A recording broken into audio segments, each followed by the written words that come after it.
भी भाई बहनों के लिए प्रभु का धन्यवाद हो। हम आज की कुछ देर के मनन के लिए इब्रानियों की पत्री से मनन करेंगे, जिसमें हम करते आ रहे हैं। हम निकालेंगे इब्रानियों की पत्री और उसका 11 अध्याय और उसकी 1, 2 और 29वीं आयत। हिब्रूज चैप्टर 1, माफ कीजिए चैप्टर 11 वर्स 1, 2 एंड 29। कोई भी भाई पढ़ने में मदद करे। विश्वास आशा की वस्तुओं का निश्चय और अनदेखी वस्तुओं का प्रमाण है, क्योंकि इसी के विषय में प्राचीनों की अच्छी गवाही दी गई।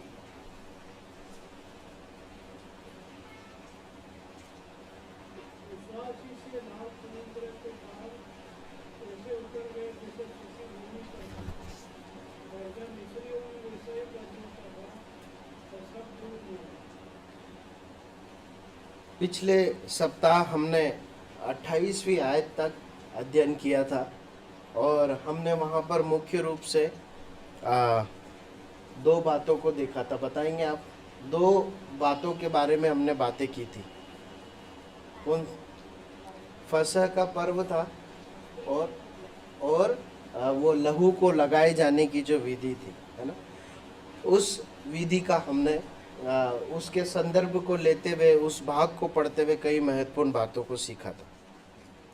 अब क्या हुआ है कि पर्व मनाया गया है और वो विधि जिसमें प्रभु ने बोला था कि उस मेमने के लहू को चौखट पे लगाना, वो हुई है। और इस्राएली लोग वहाँ से निकलकर कहाँ की ओर बढ़ गए हैं? मिस्र से निकलकर कनान की ओर यात्रा आरंभ कर चुके हैं।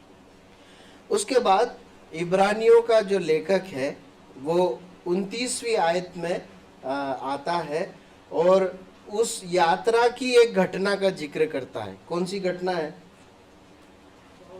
लाल समुद्र का पार किया जाना।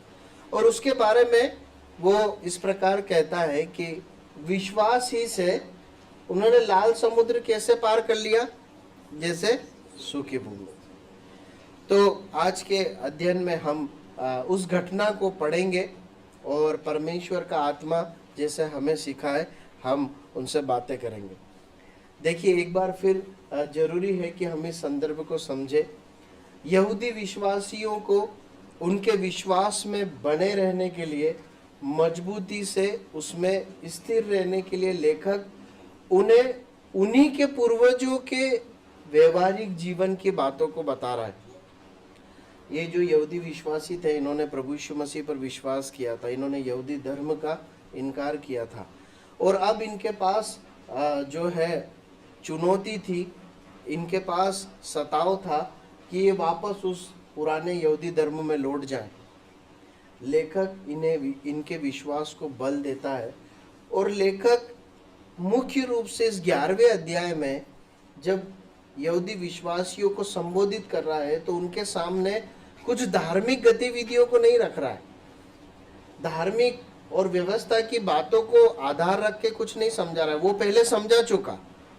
अब वो विश्वासियों के, पुराने भक्तों के व्यवहारिक जीवन को, दिन प्रतिदिन के जीवन को, उनकी जिंदगी को इनके सामने खोल के रख रहा है कि विश्वासी जीवन केवल धार्मिक गतिविधियों में नहीं जिया जाता है, पर प्रतिदिन के रोजमर्रा के निर्णयों में, जिस जिंदगी को हम जीते हैं उस निर्णयों में ये मसीहत विश्वास के साथ जी जाती है और स्थिर रहा जाता है। हम निकालेंगे निर्गमन की पुस्तक और उसका 14 अध्याय। और देखिए, बहुत जरूरी है कि परमेश्वर का वचन सीधे हमसे बात करे और हम समझे, इसलिए इस पूरे अध्याय को पढ़ना जरूरी है ना। तो मैं निवेदन करूंगा कि कोई भी 1, 2 या 3 भाई बदल बदल कर इस पूरे अध्याय को जोर से पढ़े और बाकी सब ध्यान से समझें क्या हो रहा है, क्योंकि जब हम इसका मनन करेंगे तो आपस में हम बातें भी करेंगे ना, कुछ प्रश्न भी पूछे जाएंगे, आपको जवाब भी देना है ना। हम इस प्रकार से मिलकर मनन करेंगे। निर्गमन, एक्सोडस चैप्टर 14 वर्स 1 to 31। जल्दी से, जोर से, एक से अधिक भाई पढ़ने में मदद करें। यहोवा ने मूसा से कहा, इस्राएलियों को आज्ञा दे कि वे लौटकर फिरौन और समुद्र के बीच, यहाँ यूरोप के बाल सपोन के सामने अपने डेरे खड़े करे, उसी के सामने समुद्र के तट पर डेरे खड़े करे। तब फिरौन इस्राएलियों के विषय में सोचेगा कि वे देश के उलझनों में बोझ है और जंगल में घिर गए। तब मैं फिरौन के मन को कठोर कर दूंगा और वह उनका पीछा करेगा। तब फिरौन और उसकी सारी सेना के द्वारा मेरी महिमा होगी और मिस्री जान लेंगे कि मैं यहोवा हूँ। और उन्होंने वैसा ही किया। जब मिस्र के राजा को यह समाचार मिला कि वे लोग भाग गए, तब फिरौन और उसके कर्मचारियों का मन उसके विरुद्ध पलट गया और कहने लगे, हमने यह क्या किया, इस्राएलियों को अपनी सेवकाई से छुटकारा देकर जाने दिया। तब उसने अपना रथ जुटवाया और अपनी सेना को समझ लिया। उससे 600 अच्छे से अच्छे रथ वरन मिस्र के सब रथ लिए और उन सबों पर सरदार बैठाए। और यहोवा ने मिस्र के राजा फिरौन के मन को कठोर कर दिया, सो उनने इस्राएलियों का पीछा किया, परंतु इस्राएलियों तो थके निकले चले जाते थे। पर फिरौन के सब घोड़ों और रथों और सवारों समेत मिस्र सेना ने उनका पीछा करके उन्हें जो याहीरोत के पास बाल सपोन के सामने समुद्र के तीर पर डेरे डाले पड़े थे जा लिया। तब फिरौन निकट आया, तब इस्राएलियों ने आँख उठाकर क्या देखा कि मिस्री हमारा पीछा कर चले आ रहे हैं। और इस्राएली अत्यंत डर गए और चिल्लाकर यहोवा की दुहाई दी। और वे मूसा से कहने लगे, क्या मिस्र में कब्रें न थी जो तुम हमको यहाँ से मरने के लिए जंगल में ले आया है? तूने हमसे यह क्या किया कि हमको मिस्र से निकाल लाया? क्या हम तुझसे मिस्र में यही बात न कहते रहे कि हमें रहने दे, हम मिस्रियों की सेवा करें? हमारे लिए जंगल में मरने से मिस्रियों की सेवा करनी अच्छी थी। मूसा ने लोगों से कहा, डरो मत, खड़े खड़े वह उद्धार का काम देखो जो यहोवा आज हमारे लिए करेगा, क्योंकि जिन मिस्रियों को तुम आज देखते हो उनको फिर कभी न देखोगे। यहोवा आप ही तुम्हारे लिए लड़ेगा, इसलिए तुम चुपचाप रहो। तब यहोवा ने मूसा से कहा, तू क्यों मेरी दुहाई दे रहा है? इस्राएलियों को आज्ञा दे कि यहाँ से कूच करे। और तू अपने लाठी उठाकर अपना हाथ समुद्र के ऊपर बढ़ा और वह 2 भाग हो जाएगा। तब इस्राएली समुद्र के बीच होकर स्थल पर चले जाएंगे। और सुन, मैं आप मिस्रियों के मन को कठोर करता हूँ और वे अपना पीछा करके समुद्र में घुस पड़ेंगे। तब फिरौन और उसकी सारी सेना और रथों और सवारों के द्वारा मेरी महिमा होगी। और जब फिरौन और उसके रथों और सवारों के द्वारा मेरी महिमा होगी, तब मिस्री जान लेंगे कि मैं यहोवा हूँ। तब परमेश्वर का दूत जो इस्राएली सेना के आगे आगे चला करता था, उनके जाकर उनके पीछे हो गया और बादल का खंभा उनके आगे से हटकर उनके पीछे जा खड़ा। इस प्रकार वह मिस्रियों की सेना और इस्राएलियों की सेना के बीच में आ गया, और बादल और अंधकार तो था, तो भी रात को उन्हें प्रकाश मिलता रहा और वे रात भर एक दूसरे के पास न आए। तब मूसा ने अपना हाथ समुद्र के ऊपर बढ़ाया और यहोवा ने रात भर प्रचंड हवाई चलाई और समुद्र को 2 भाग करके जल ऐसा हटा दिया जिससे उसके बीच सूखी भूमि हो गई। तब इस्राएली समुद्र के बीच स्थल ही स्थल होकर चले और जल उनकी दाहिने और बाएं और दुआ का काम देता था। तब मिस्री अर्थात फिरौन के सब घोड़े, रथ और सवार उनका पीछा किए वे समुद्र के बीच में चले गए। और रात के अंतिम पहर में यहोवा ने बादल और आग की खंभों में से मिस्रियों की सेना पर दृष्टि करके उन्हें घबरा दिया और उसने उनके रथ के पहियों को निकाल डाला, जिससे उनका चलना कठिन हो गया। तब मिस्री आपस में कहने लगे, आओ हम इस्राएलियों के सामने से भागें, क्योंकि यहोवा उनकी ओर से मिस्रियों के विरुद्ध युद्ध कर रहा है। फिर यहोवा ने मूसा से कहा, अपना हाथ समुद्र के ऊपर बढ़ा कि जल मिस्रियों और उसके रथों और सवारों फिर से बहने लगे। तब मूसा ने अपना हाथ समुद्र के ऊपर बढ़ाया और भोर होते होते क्या हुआ कि समुद्र फिर ज्यों की त्यों हो गया और मिस्री उल्टे भागने लगे। परंतु यहोवा ने उसको समुद्र के बीच में ही झटक दिया और जल के पलटने से जितने रथ और सवार इस्राएलियों के पीछे समुद्र में आए थे वे सब सारी सेना उसमें डूब गई और उसमें से एक भी न बचा। परंतु इजरायली समुद्र के बीच स्थलीय स्थल पर होकर चले गए और जल उनकी दाहिने और बाएं दोनों और दीवार का काम देता था। इस प्रकार यहोवा ने उस दिन इजरायलियों को मिस्री के वश से छुड़ाया और इजरायलियों ने मिस्रियों को समुद्र के तट पर मरे पड़े हुए देखा। और यहोवा ने मिस्रियों पर जो अपना पराक्रम दिखलाया था उसको देखकर इजरायलियों ने यहोवा का भय माना और यहोवा पर और उसके दास मूसा पर भी विश्वास किया। परमेश्वर अपने वचन के पढ़े और सुने जाने पर आशीष दे।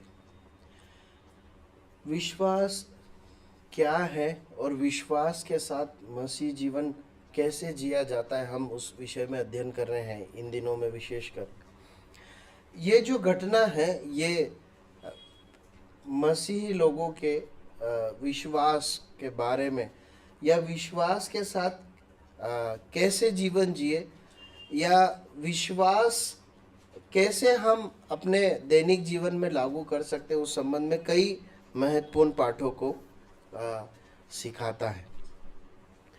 हम 14 आयत की पहली आयत को इस प्रकार पढ़ते हैं।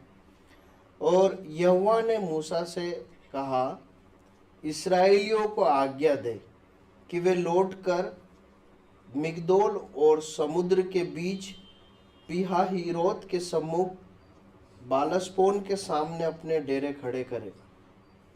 उसी के सामने समुद्र के तट पर डेरे खड़े करें। देखिए, पहली महत्वपूर्ण बात इस भाग से जो सीखते हैं हम वो ये है कि परमेश्वर स्वयं अपने लोगों के जीवन में ऐसे हालातों को गढ़ते हैं, ऐसी परिस्थितियों को लाते हैं कि उनका विश्वास परखा जाए। आप समझ रहे हैं? परमेश्वर स्वयं ऐसे हालातों को, ऐसी परिस्थितियों को निर्मित होने देते हैं या करते हैं जिसमें उसके लोगों का, उस पर भरोसा रखने वाले विश्वासियों का, शिष्यों का विश्वास परखा जाए। ये समुद्र के किनारे पहुंचे थे, कौन लेके आया था? इसका रोड मैप किसने बनाया था? हा? किसने बनाया था? परमेश्वर ने बनाया था। हमने पढ़ा है यहाँ पर, है ना? देखिए, आपको मालूम है कितने थे संख्या में ये लोग? करीब 20 लाख, है ना? हाँ, मतलब आप दोनों का आंसर सही है। अनिल भाई ने सबको मिला के बताया और इंसी दीदी ने वो पुरुष प्यादे जो है वो बताए। सबको जोड़ लेते हैं, महिला बच्चों को सबको जोड़ लें तो करीब 20 लाख लोग हैं, है ना? और ये समुद्र के किनारे जो है वो संयोग से नहीं पहुंचे, है ना? परंतु परमेश्वर इन्हें लेकर आया। देखिए, एक पेज और पलटिए, 13 अध्याय और 17 आयत को पढ़िए। जब फिरौन ने लोगों को जाने की आज्ञा दी थी, तब यद्यपि फिलिस्तियों के देश में होकर जो मार्ग जाता है वह छोटा था, तो भी परमेश्वर यह सोचकर उनको उस मार्ग से नहीं ले गया कि तुम्हें ऐसा न हो कि जब ये लोग लड़ाई देखें तब पछताकर मिस्र लौट जाए। देखिए, परमेश्वर ने मिस्र से निकाला, कनान तक पहुंचाने के लिए पूरी योजना परमेश्वर ने बनाई। एक छोटा रास्ता भी था, परंतु परमेश्वर को वो रास्ता उचित नहीं लगा, है ना? ऐसा ना हो कि इसके लोग लड़ाइयों से डर जाए। इसलिए परमेश्वर उन्हें कहाँ लेकर आया? समुद्र के किनारे, है ना? परमेश्वर को नहीं मालूम था कि समुद्र है? ऐसा तो नहीं हुआ कि अच्छा परमेश्वर ने सोचा इधर से मत चलो, इधर से चलते, फिर देखा अरे इधर तो समुद्र आ गया। हमारे साथ हो जाता है ऐसा, है ना? इधर से नहीं, उधर से चलते हैं, इधर जाम नहीं मिलेगा, उधर जाम मिलेगा, उधर जाते हैं तो इधर भी जाम मिल गया। ये किसके साथ होता? हमारे साथ होता। परमेश्वर के साथ ऐसा है क्या? नहीं। परमेश्वर जानते थे कि मैं अब जिस मार्ग पे ले जा रहा हूं वहां पर लड़ाइयां नहीं है, परंतु वहां क्या है? लाल समुद्र। लाल समुद्र में ये फंस जाएंगे और इनका पीछा कौन करेगा? सेना करेगी। प्रियो, हम अपने जीवन में जिस भी नकारात्मक हालात से गुजरते हैं ना, कोई भी परेशानी हो सकती है। आज जब आप ये वचन सुन रहे हैं ना, आपके जीवन में कई प्रकार की चुनौतियां हो सकती है ना, नकारात्मक चीजें हो सकती है जिससे आप लड़ रहे हो। विश्वास के साथ उसमें स्थिर रहना है, ये जानकर कि संभव हो कि परमेश्वर ने इसे अनुमति दी है। कई बार हम खुद के कारणों से मूर्खता से बुराई में गिरते, मैं उसकी बात नहीं कर रहा हूं। हमारे विश्वासी जीवन को जीने में जो चुनौतियां हैं, विश्वास से आनंदित रहने में जो चुनौतियां, आज्ञा मानने में जो चुनौतियां, उसकी बात कर रहा हूं। हमारे जीवन में परमेश्वर अनुमति देते हैं ताकि हम परखे जाएं। ये परमेश्वर अपनी योजना में ऐसा करते हैं। इस्राएलियों को लगभग 20 लाख इस्राएली, उनको परमेश्वर अपनी योजना में समुद्र के किनारे लेकर आए। ठीक है, फिर अब क्या होता है? समुद्र किनारे के बाद क्या होता है? क्या हो रहा है? हम कहानी के रूप में गढ़ते हैं ना हर घटना को। हमने कई बार इस बात को सीखा। अब क्या हो रहा है? आ गए समुद्र के किनारे, आ गए, है ना। मूसा ने को निर्देश दिया परमेश्वर ने, परमेश्वर ने मूसा को आज्ञा दी, मूसा ने इस्राएली प्रजा को आज्ञा दी।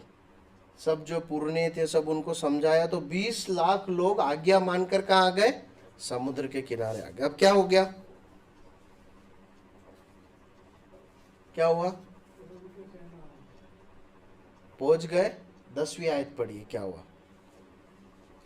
जब फिरौन निकट आया, तब इस्राएलियों ने आंखें उठाकर क्या देखा कि मिस्री हमारा पीछा किए चले आ रहे हैं, और इस्राएली अत्यंत से डर गए और चिल्लाकर यहोवा की दुहाई दी। अब देखिए यहाँ पर एक समस्या आ गई, है ना। क्या आ गया? लाल समुद्र है और मिस्री सेना जिससे छुटकारा पाकर आए थे वो अपने फुल लोड में, मतलब सारे हथियार और रथों को भर के अब इनके पीछे आ गए। क्या हुआ? वहां लिखा है कि इस्राएली अत्यंत डर गए। देखिए दूसरी महत्वपूर्ण बात हम यहाँ पर सीखते हैं, आप लिख रहे हैं तो लिखते जाइए। विश्वास के परखे जाने के समय डर, निराशा, चिंता के भाव आना स्वाभाविक है। विश्वास के परखे जाने के समय बुरी परिस्थितियों में हमारे अंदर डर, निराशा, चिंता के भाव आना स्वाभाविक है, परंतु विश्वास के साथ हमें उसका सामना करना है। यह महत्वपूर्ण है ना। हमारी भावनाओं में डर, चिंता, निराशा आ सकती है, यह स्वाभाविक है, परंतु हमारा प्रत्युत्तर क्या है, प्रत्युत्तर कैसा रहता है, वो महत्वपूर्ण है। हमें विश्वास के साथ उसका सामना करना। अब देखिए जो है, जब इन्होंने देखा कि हम अब फंस गए हैं, मिस्री आ रहे हैं, तो वहां पर हम दो प्रकार के प्रत्युत्तर देखते हैं। एक तरफ पूरा इस्राएली लोग हैं और एक तरफ मूसा है ना। दोनों के प्रत्युत्तर समान है क्या? नहीं है, दोनों के प्रत्युत्तर अलग अलग है ना, अलग अलग। इस्राएली लोग डर के क्या बोलने लगे? डर गए। और 11वें आयत से पढ़िए वो क्या क्या बोल रहे हैं। हमें मूसा से कहने लगे, क्या मिस्र में कब्रें ना थी कि वो हमको वहाँ से मारने के लिए जंगल में ले आया है, और तूने हमसे यह क्या किया कि हम मिस्र से निकाल आए। और पढ़िए आगे। क्या हम तुझसे मिस्र में यही बात न कहते रहे कि हमें रहने दे कि हम मिस्रियों की सेवा करें? हमारे लिए जंगल में मरने से मिस्रियों की सेवा करनी अच्छी थी। मूसा ने लोगों से कहा, डरो मत, खड़े खड़े वह उद्धार का काम देखो जो यहोवा आज तुम्हारे लिए करेगा। बस काफी है। अब देखिए यहाँ पर दो प्रत्युत्तरों को देखते हैं। हम इस बात को देख रहे हैं कि विश्वास के परखे जाने के समय कठिन परिस्थिति में हमारे अंदर डर, निराशा के भाव आ सकते हैं, है ना। लेकिन हमें उन भावों के साथ डर कर उन भावनाओं में जीवन नहीं जीना है, प्रत्युत्तर नहीं देना है, परंतु परमेश्वर के वचन पर भरोसा रखते हुए प्रत्युत्तर देना है। इस्राएली लोग नहीं जानते थे क्या कि परमेश्वर लेके आ रहा है? जानते थे, है ना, जानते थे। मैं ऐसा सोचता हूँ कि मूसा ने जब आज्ञा दी होगी कि चलो समुद्र के उधर, तो शायद मैं ऐसी कल्पना करता हूँ कि आपस में पूछा भी होगा, अच्छा ये प्लान मतलब अगर मूसा लेके जा रहे हैं क्या, आपने देखा है क्या? हाँ मूसा लेके जा रहे हैं। तो पूछते होंगे मूसा, अच्छा आप ही लेके जा रहे हैं? बोले मैं लेके नहीं जा रहा हूँ, मैंने भी देखा नहीं है। कौन लेके जा रहा है? परमेश्वर ने बोला इसलिए चलो। मूसा जानता था परमेश्वर ले जा रहे हैं, इस्राएली भी जानते थे परमेश्वर ले जा रहे हैं, लेकिन जब समस्या आई तो दोनों के प्रत्युत्तर अलग है। अच्छा, इस्राएली नहीं जानते थे कि जो है ये सेना समुद्र में डूब जाएगी। मूसा जानता था क्या? मूसा भी नहीं जानता था, क्योंकि परमेश्वर ने मूसा को ये नहीं बताया था कि मैं लाल समुद्र 2 भाग में कर दूंगा, पर परमेश्वर ने इतना बोला था वहां जाओ, ये पीछा करेंगे, है ना। अभी ईमानदारी से अगर हम सोचें तो सबसे ज्यादा डरावा किसको होना चाहिए? क्योंकि मूसा को तो वो सैनिक दिखाई देने से पहले मालूम है कि सेना आएगी। मैं ऐसा सोचता हूँ कि अगर मूसा की जगह मैं होता तो जब समुद्र की ओर बढ़ते जाते तो सब सीधे चल रहे, मैं मुड़ मुड़ के देखता रहता, क्योंकि मुझे मालूम है आने वाले हैं, कब आवे और फिर अब क्या करना है आगे। कमांड तो मुझे ही लेनी है परमेश्वर से, इनको तो कुछ मालूम नहीं है, चलते जा रहे हैं। सही है ना? हम ऐसा करते, लेकिन मूसा सीधा चला, उसके बाद समुद्र किनारे पहुंच गया। अब सेना दिखाई दी, अब जैसी सेना दिखाई दी चिल्ला पुकार मच गई, है ना, और मिस्र याद आने लग गया, और ये तक बोल दिए कि जो है हम तो बोलते थे कि यार वहीं रहने दो हमें, है हाँ वही करने दो, लेकिन मूसा विश्वास में स्थिर है। प्रियो, हमारे विश्वास के परखे जाने के समय बहुत स्वाभाविक है, इन दिनों जिस घटना की हम चर्चा कर रहे हैं, डर, चिंता, निराशा के भाव बहुत स्वाभाविक है, आएंगे। लेकिन क्या करना है हमारा जो है, हमें विश्वास में स्थिर रहकर सही प्रत्युत्तर को हमें देना। ठीक है, अगली बात, तीसरी बात की ओर जाते हैं। देखिए, कठिन परिस्थिति विश्वास के परखे जाने के समय जो कठिन और नकारात्मक परिस्थिति है, वो ये बताती है कि हम कितने निर्बल हैं और हमारा परमेश्वर कितना सामर्थी। समझ रहे हैं हम? विश्वास के परखे जाने के समय जो कठिन और बुरी परिस्थितियां होती है, वो बताती है कि हमारी क्षमता क्या है, हम कितने निर्बल हैं, हम अंदर से कैसे हैं। परंतु वो ये भी बताती है ठीक उसी समय पर कि हमारा परमेश्वर कितना महान। अब देखिए यहाँ पर समस्या क्या है।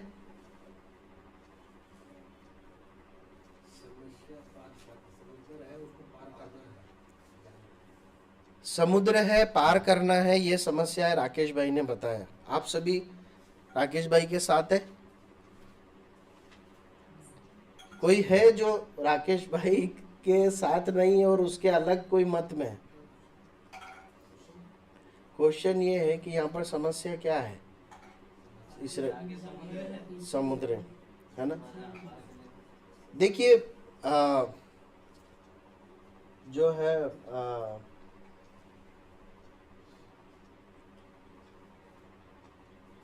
यहाँ पर जो है, और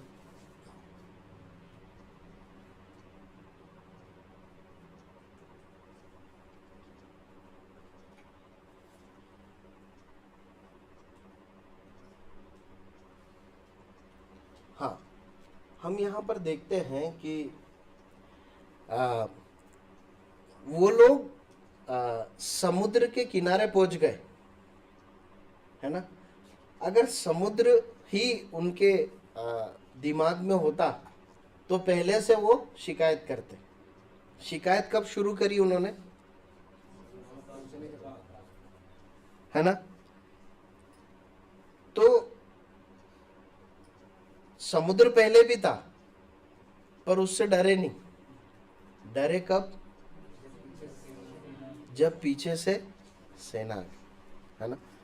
देखिए ये जो बात है ना, ये इस बात को प्रकट करती है कि हम कितने निर्बल है, मतलब हमारी बुद्धि समझ कितनी निर्बल है।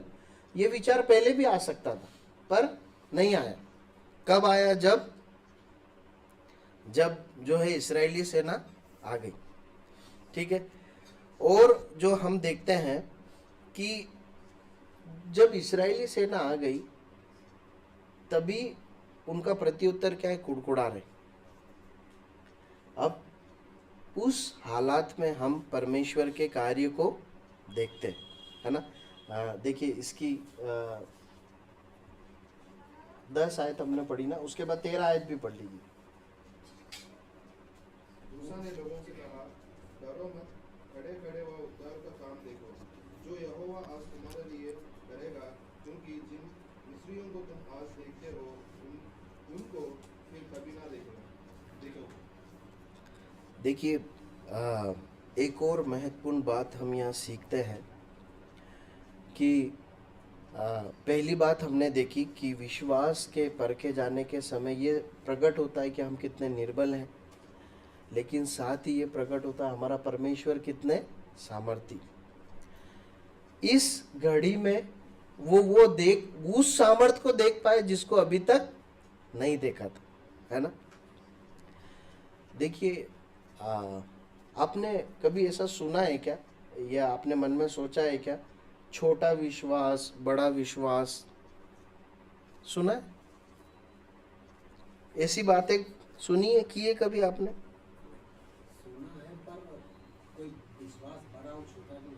ऐसा है क्या? प्रभु यीशु मसीह ने कहा कि तुम्हारा विश्वास यदि राई के दाने के बराबर भी हो तो, है ना। देखिए अलग अलग परिस्थितियों में अलग अलग स्तर के विश्वास की जरूरत होती है ना। मानते हैं आप इस बात को? भाई का भी तर्क है एक, काफी हद तक हम उसे भी वो एक सिद्धांतिक रूप में समझते हैं, लेकिन अलग अलग परिस्थितियों में अलग अलग स्तर के विश्वास की जरूरत होती है। मानते हैं आप? अब मुझे बताइए, इसके पहले जो अध्ययन किया था उसमें हमने पढ़ा था विश्वास के साथ फसह का पर्व बनाया और लहू लगाने की विधि को माना। अब एक बात बताइए कि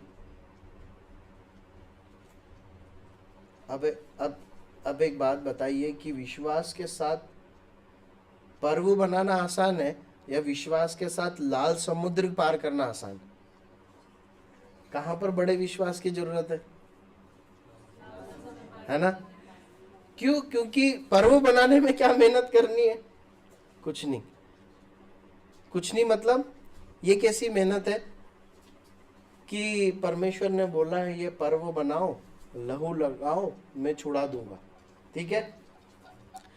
अभी जो है मन में क्या सोचेंगे, ठीक है पर्व मना लेते हैं, है ना।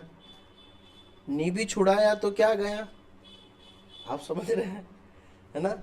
थोड़े विश्वास से भी काम हो सकता है, लेकिन लाल समुद्र के पार खड़े हैं। अभी विश्वास के साथ परमेश्वर ने काम नहीं किया तो क्या हो जाएगा? कत्लेआम हो जाएगा। पर्व मनाने के लिए केवल एक मेमना कत्ल होगा, बलि होगा। यहां कौन बलि हो जाएगा? पर्व मनाने वाला ही बलि हो जाएगा। प्रियो, जीवन के अलग अलग परिस्थितियों में अलग अलग स्तर के विश्वास की जरूरत होती, इसीलिए हमें अपने विश्वास को बार बार परख कर उसमें स्थिर रहकर हमें आदत डालना है कि हम विश्वास में खड़े रह सके। ठीक है, हम आगे बढ़ते हैं, हम चौथी बात पे आते हैं।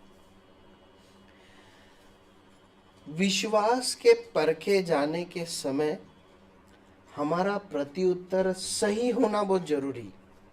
आप समझ रहे हैं? विश्वास के परखे जाने के समय बुरी परिस्थितियों में, है ना, जब हम विश्वास के लिए लड़ रहे हैं, विश्वास का जीवन जी रहे हैं, तो हमारा प्रत्युत्तर सही परमेश्वर के वचन के अनुसार होना चाहिए।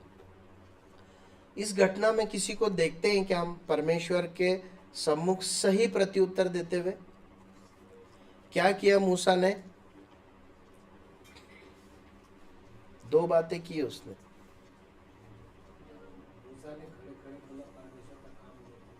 हाँ, पहली बात, जो परखे जाने के समय डर रहे थे उनका साहस बंधाया, है ना? डरो मत। महत्वपूर्ण है क्या? बहुत महत्वपूर्ण है। आप सोच के देखिए, 20 लाख इस्राएली अविश्वास के साथ चिल्ला रहे हैं, रो रहे हैं, और एक आदमी है जो विश्वास के साथ खड़ा है और क्या कर रहा है? प्रोत्साहन दे रहा है। प्रियो, नकारात्मक परिस्थिति में एक सही प्रत्युत्तर है कि हम स्वयं को प्रोत्साहित करें और दूसरे को प्रोत्साहित करें, उन्हें हिम्मत बढ़ाए, ढाढ़स बंधाए। आधार क्या है? परमेश्वर का वचन। आप समझ रहे हैं? परमेश्वर का वचन आधार है। अभी मूसा के पास कोई आइडिया है क्या? नहीं है। उसको खुद को भी नहीं मालूम परमेश्वर क्या करने वाले हैं, लेकिन उसे ये मालूम है कि परमेश्वर करने वाले हैं। परमेश्वर कुछ तो करेंगे, मालूम नहीं क्या करेंगे।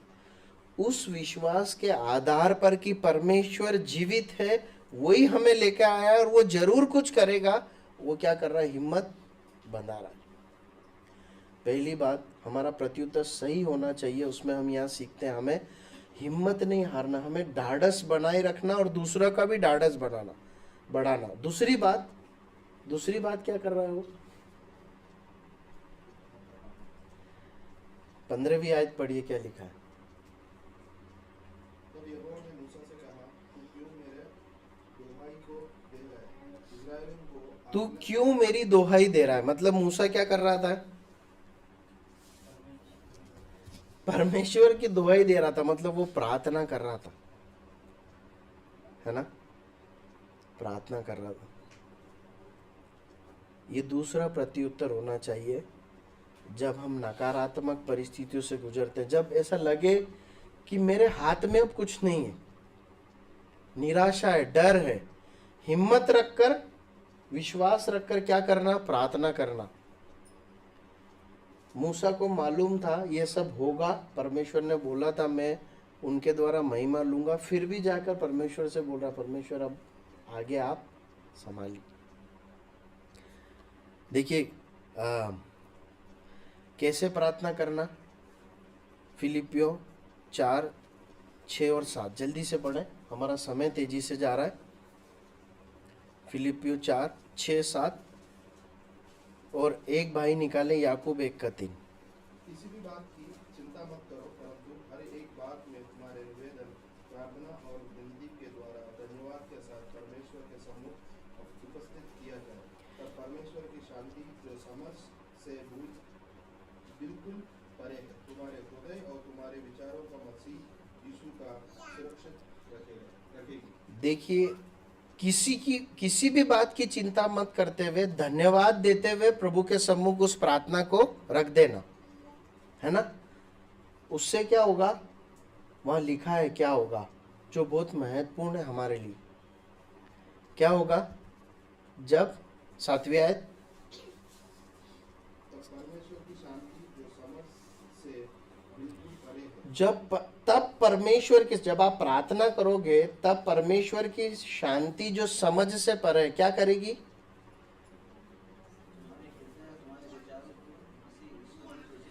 तुम्हारे मन, हृदय और तुम्हारे विचारों को प्रभु यीशु मसीह में गार्ड करेगी, सुरक्षित रखेगी। देखिए, परमेश्वर हमें अच्छे से जानता है, मालूम है कि जब ये परीक्षा डर के माहौल में आते ना, जब इनको चिंता होती है मन में, तो इनके अंदर विचारों की बाढ़ आ जाती, होता है कि नहीं होता है? कुछ भी चिंता हो, कोई भी सब्जेक्ट हो, पारिवारिक हो, नौकरी का हो, कुछ और भविष्य की चिंता हो, कुछ हो गया हो हमसे, तो हमारे अंदर विचारों की बाढ़ आ जाती। ये सोचना, वो ऐसा, मैं ऐसा कर दूंगा, वो ऐसी कर देगी, वो ऐसा तो नहीं कर देगा मेरे साथ, ये वो सब ये चलता रहता। प्रभु कहता है अगर धन्यवाद के साथ प्रार्थना में ये विषय मेरे पास रखोगे, मेरी शांति, मेरी सामर्थ तुम्हारे इन विचारों को कंट्रोल करेगी, वो सुरक्षित रखेगी कि वो सही दिशा में जाए। देखिए, जब हम परेशानी में होते हैं, जब हमारी परीक्षा होती है ना, ये मन है ना, जो मन, ये जो विचार है, ये नियंत्रित होना चाहिए। आप समझ रहे हैं? ये अनियंत्रित हो जाते हैं ना, तो ये बहुत बर्बादी की ओर ले जाते हैं। प्रभु हमारी सहायता करे। हमारा विषय से हम थोड़ा सा भटक ना जाए। याकूब 1:3 में जो लिखा है, बस उस आयत को पढ़ लीजिए और आगे बढ़ते हैं। तो इसको पूरे आनंद की बात समझो, यह जानकर कि तुम्हारे विश्वास के परखे जाने से धीरज उत्पन्न होता है। देखिए, परीक्षा की घड़ी में हमें आनंद समझना, आनंदित रहना है, ढाढ़स बांधे रखना है उस बात के लिए। ये तुलनात्मक एक आयत है। हम आगे बढ़ते हैं, हम अगली बात की ओर आते हैं। अगली महत्वपूर्ण बात जो हम सीखते हैं वो ये है, 5वीं बात, विश्वास के परखे जाने के समय चाहे हम निर्बल हो, परंतु परमेश्वर हमारी ओर से लड़ता है। पढ़िए निर्गमन 14:14 और 24 और 25। निर्गमन 14:14, 24 और 25। यहोवा आपके तुम्हारे लिए लड़ेगा, इसलिए तुम चुपचाप रहो। 24 और 25 पढ़ी। और रात के पिछले पहर में यहोवा ने बादल और आग के खंभे में से बिजलियों की सेना पर दृष्टि करके उन्हें घबरा दिया, और उसने उनके रथों के पहियों को निकाल डाला, जिससे उनका चलना कठिन हो गया था। इसलिए आपस में कहने लगे, आओ हम इस्राएलियों के सामने से भागे, क्योंकि यहोवा उनकी ओर से मिस्रियों के विरुद्ध युद्ध कर रहा है। बस काफी। जब हम सताओं में से, विश्वास की परीक्षा में से, कठिन हालातों में से होकर गुजरते हैं ना, हमारी ओर परमेश्वर खड़ा रहता है, हमारी ओर से लड़ता है। किसकी ओर से मालूम है? जो उसके लोग हैं, जो उसकी आज्ञा मानने के लिए तैयार हैं। ये लड़ाई किसके बीच में थी? यहाँ पर इस भाग में इस्राएली और मिस्रियों के बीच में। लेकिन लड़ कौन रहा है? परमेश्वर लड़ रहा है। आपको मालूम है, एक व्यक्ति ने इस प्रकार कहा था इस्राएली सेना की ओर से लड़ते समय, संग्राम तो यहोवा ही का है। किसने बोला था, बताएंगे?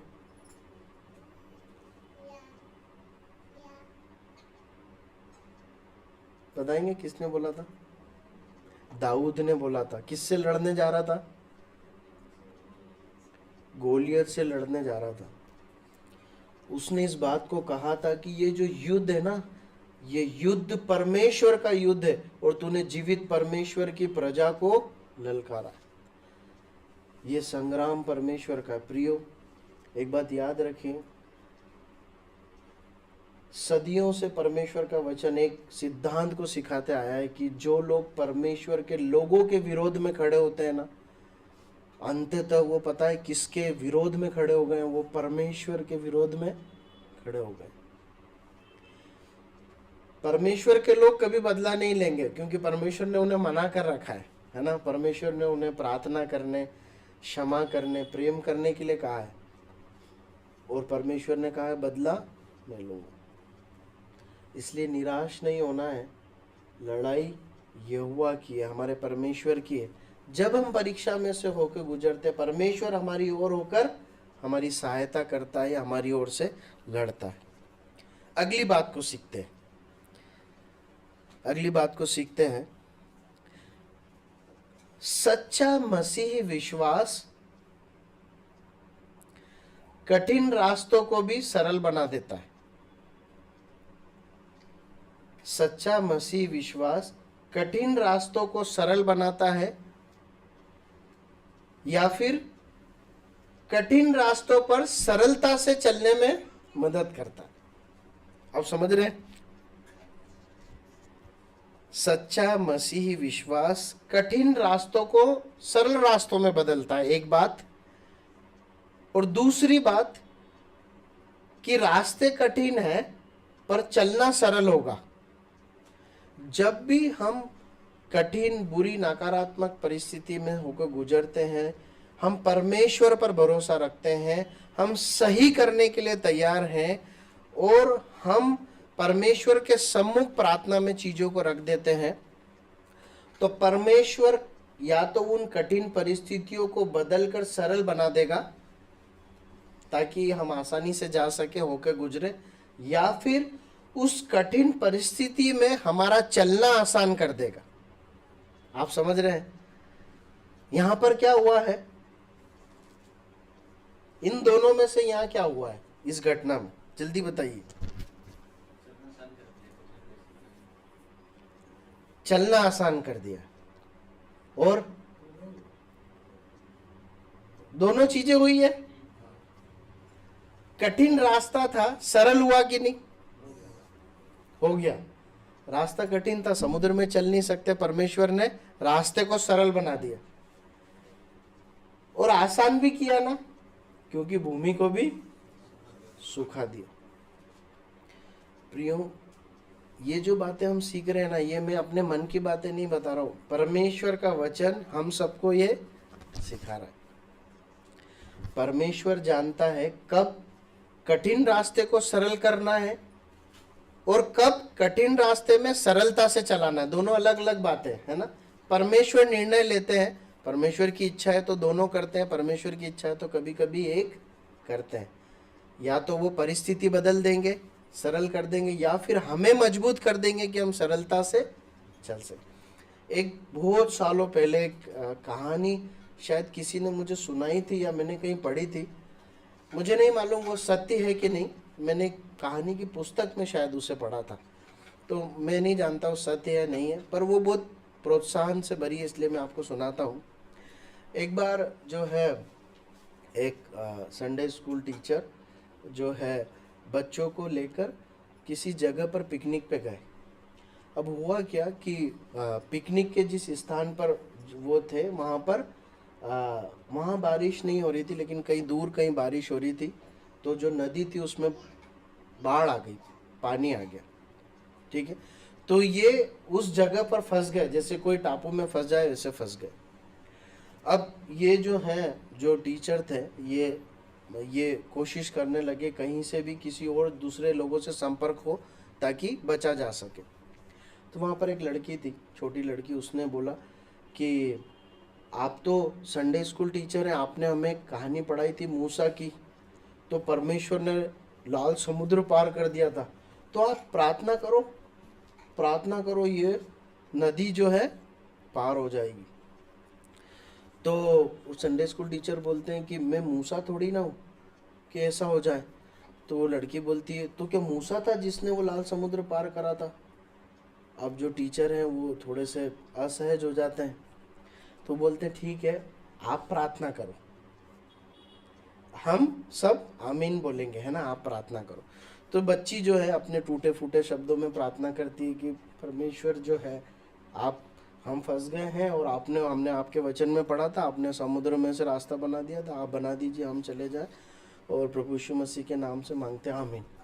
अब वो जैसे ही आमीन करते हैं और नदी की तरफ देखते हैं तो नदी तो वैसे ही बह रही, लेकिन उन्हें कुछ नावें आते दिखाई देती जो इनकी ओर आ रही। तो वो लड़की बोलती है कि देखिए वो नाव आने लगी हमें बचाने के लिए। तो संडे स्कूल टीचर बोलते हैं कि हाँ, लेकिन ये परमेश्वर ने थोड़ी ना भेजी, ये तो वो जो मदद हम मांग रहे थे ना, उनको हमारा मैसेज मिला इसलिए वो आई है। तो लड़की इस प्रकार से उत्तर देती है कि नहीं, ये परमेश्वर नहीं भेजी, परमेश्वर इसको भी सुखा के रास्ता बना सकते हैं, पर है ना, हम छोटे छोटे बच्चे हैं तो इतनी दूर चल के जाएंगे तो हम थक जाएंगे, इसलिए परमेश्वर ने नाव भेज दी कि हम नाव में बैठकर चले जाएं। देखिए, परमेश्वर जानते हैं कैसे रास्ता बनाना। प्रभु हमारी सहायता करें। हम आगे बढ़ते हैं, हम अगली बात देखते हैं। जो विश्वास के साथ जीता है प्रतिफल उसी को मिलता है। मतलब अगर मैं विश्वास का जीवन जीऊंगा मुझे प्रतिफल मिलेगा, है ना। मेरा प्रतिफल कोई और नहीं कमा सकता, कैसे बोल सकते हैं? देखिए जो है इस्राएली लोग निकल गए, लेकिन जब रास्ता बना है मिस्री लोग निकलने लगे तो निकल पाए क्या? नहीं निकलने पाए, क्योंकि ये रास्ता किसके लिए तैयार किया गया था? परमेश्वर के लोगों के लिए, जो परमेश्वर पर विश्वास करते थे। जो विश्वास करता है उसका प्रतिफल, उसकी आशीष से उसी को मिलती है ना। सही है। हम इब्राहिम के जीवन से चलते हुए आगे बढ़ते जाएं, जो विश्वास के साथ जिया उसके बदले में उसे आशीष मिली। मैं विश्वास के साथ जी रहा हूं, मुझे आशीष मिलेगी। मेरे बच्चे जी रहे हैं, उन्हें आशीष मिलेगी। मैं विश्वास के साथ जीऊं, मेरे बच्चे ना जिए तो वो आशीष ट्रांसफर होगी क्या? नहीं। प्रभु सहायता करे। हम आगे बढ़ते हैं, हम जल्दी से खत्म करेंगे। अविश्वास हमारे हृदय को नकारात्मकता से भरता है। अविश्वास हमारे हृदय को नेगेटिविटी से भरता है, और विश्वास हमें सकारात्मकता से, पॉजिटिविटी से भरता है। विश्वास हमारे हृदय को विजय या आनंद से भरता है, और अविश्वास हमारे अंदर हार के भाव और निराशा को भरता है। निर्गमन 14 उसकी 30 आयत पढ़िए, क्या लिखा है? इस प्रकार यहोवा ने उस दिन इस्राएलियों को मिस्रियों के वश से छुड़ाया, और इस्राएलियों ने मिस्रियों को समुद्र के तट पर मरे पड़े हुए देखा। यहाँ पर लिखा है इस्राएलियों ने मिस्रियों को समुद्र के तट पर मरे हुए देखा, है ना। यह विश्वास का फल था। अविश्वास के साथ उन्होंने क्या देखा था? 10वीं आयत में, 10वीं आयत में अविश्वास के साथ क्या देख रहे थे? कि हम मर जाएंगे। अच्छा होता कि हम वहां भूखे मर जाते, यहाँ मिस्रियों के हाथ से काट डाले जाने से अच्छा था। अविश्वास के साथ उनके हृदय में नकारात्मकता भर गई थी। उन्होंने अविश्वास के साथ जो कल्पना की, वो कल्पना क्या थी? कि हमारी लाशें बिछी हुई, हम मार डाले गए। अभी तक मरे नहीं है, परंतु मन में क्या हो चुके थे? मर गए थे, इसलिए तो कोसने लगे। लेकिन विश्वास का फल देखिए क्या हुआ। जिस जगह अपने आप को देख रहे थे, अब किसको देख रहे? मिस्रियों को देख रहे। प्रियो, विश्वास रखिए। विश्वास आपको सामर्थ्य देगा, आनंद देगा, और नकारात्मकता से बचाएगा। मरने से पहले नहीं मरना। अविश्वास हमें मरने से पहले मार देता। और आखिरी बात देखकर समाप्त करते हैं, 31वीं आयत पढ़ लीजिए। और यहोवा ने इस्राएल पर जो अपना पराक्रम दिखलाया था, उसको देखकर इस्राएलियों ने यहोवा पर भय माना, और यहोवा पर और उसके दास मूसा पर भी विश्वास किया। अगली महत्वपूर्ण बात, विश्वास के साथ जब हम परख में विजय पाते हैं, विश्वास के साथ जब हम नकारात्मक परिस्थिति और बुरी परिस्थितियों में, आजमाइश में विजय पाते हैं, वो विजय अगली विजय पाने के लिए हमें सामर्थ्य देती और हमारे विश्वास को बढ़ाती है ना। देखिए क्या लिखा है, इस्राएलियों ने यहोवा का भय माना और यहोवा की और उसके दास मूसा की प्रतीति की। इस्राएलियों का विश्वास बढ़ा कि नहीं बढ़ा? बढ़ा। और परमेश्वर पर भरोसा बढ़ा। प्रियो, एक विजय हमें अनेक विजय के लिए तैयार करती। इसीलिए छोटी छोटी बातों में सत्य बोलिए। कई बार मैं अपने बच्चों को बोलता हूँ, सच बोलो। सच जब हम बोलते हैं तब हम परमेश्वर पर भरोसा रख रहे हैं, क्योंकि हम उसके सम्मुख बोल रहे हैं। सच बोलिए। छोटी छोटी बातों में ईमानदार रहिए, छोटी छोटी बातों में खड़े रहिए। ये छोटी छोटी विजय हमें एक्सपर्ट बनाएगी, आगे को विश्वास करने के लिए हमें ताकत देगी और मजबूत बनाएगी। परमेश्वर अपने वचन के पढ़े और सुने जाने पर आशीष दे, और इसके अनुसार विश्वास का जीवन जीने के लिए हमारी मदद करे। कोई भी भाई प्रार्थना करें और समाप्त करें।